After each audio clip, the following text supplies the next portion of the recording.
যিনি গতকালকে আমাদের থেকে বিদায় নিয়েছেন, হাদি ইন্তেকাল করেছেন। বলেন ইন্না লিল্লাহি ওয়া ইন্না ইলাইহি।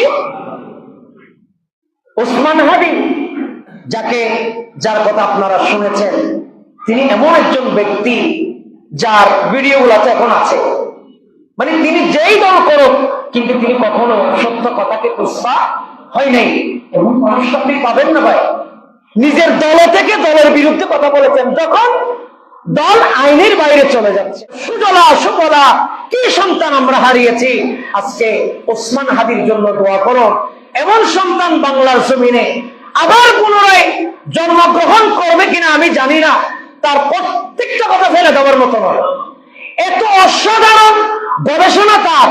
আসলে ইউনিভার্সিটি পড়ুয়া ছাত্ররা এমন গবেষণা করেন দেশকে নিয়ে, রাষ্ট্রকে নিয়ে, এত চমৎকার ভাবে আমি কখনো কল্পনা করতে পারিনি।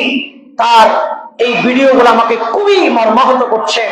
আমরা আজকে তার জন্য দোয়া করছি, ওসমান হাদির জন্য দোয়া করছি। আল্লাহ তাকে বেহেশতের আলা মাকাম দান করুন।